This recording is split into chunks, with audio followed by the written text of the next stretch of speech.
All right, so working on the cylinder heads and getting the valves put back in. So we have figured out the compression ratio. We know what we need to do as far as putting the cylinders on. We're not going to have to use any gaskets or shims. We're just going to put Permatex on it and put it in. We'll be good. And in order for the cylinder heads to go on, we have to put the valves in. Now, we've already seated or lapped the valves. These are your valves. As you can see here, we had to buy new exhaust valves on both of them. These are the original intake valves. And what you do, as I mentioned before, as far as seating them or lapping the valves is what they're called, you've got some grinding compound that you use, and we've got some old stuff right here. It's just it looks like a bunch of goop that you put on the edge, the inside edge of the valve, and you also put it on the inside edge of the head. And then you take the valve and you just push it down through your the hole that's there. Push it down. And then you take something like this. As you can see, it's flexible. It's basically almost like a plunger. You stick this right there and push it in, and it'll create suction and grab onto it.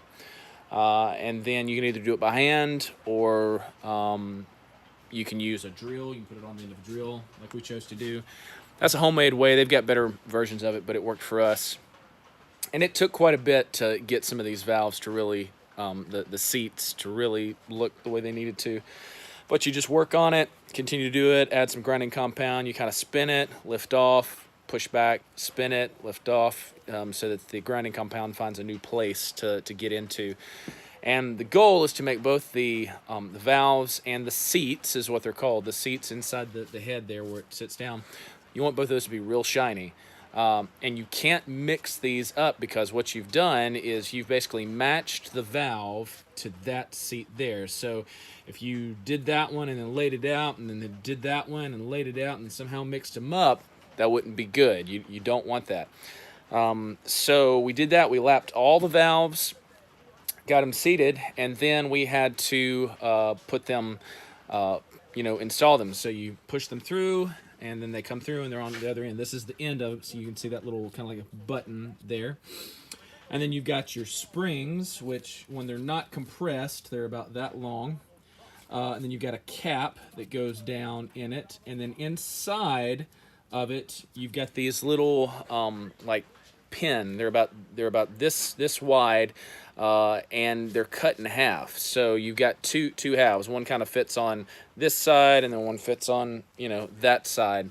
What you have to do is you compress the spring with the cap down until you see the valve stem, and that valve stem you'll see 3 lines in it, and those little clips go on either side. And we just made a homemade guy. Our spring compressor that we had here just was not doing the job.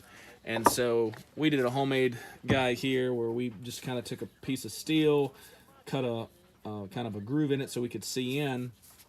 And this does spin on the end.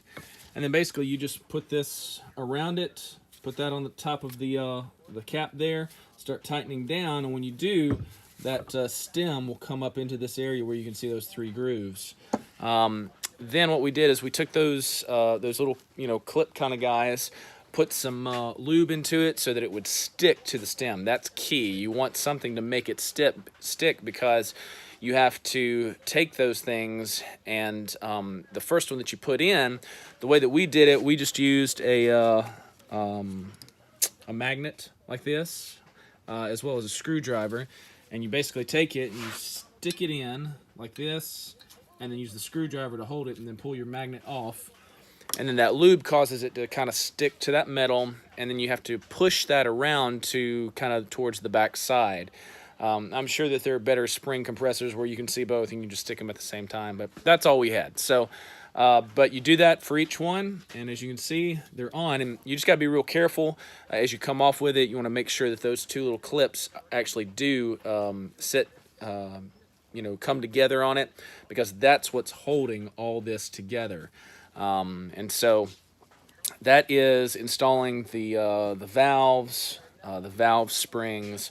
And now our next step is going to be to go ahead and put Permatex on our cylinders, put them on with the pistons. Once we get that on, we'll be able to put our cylinder heads on, and then we'll be pretty close. So we got to put our push rod tubes going here, and as you can see, that's what we've got here. Got to do a little bit of touch up on these guys, but those are your push rod tubes that end up going like that, and coming into, as you can see right here, into the back of your cylinder heads there.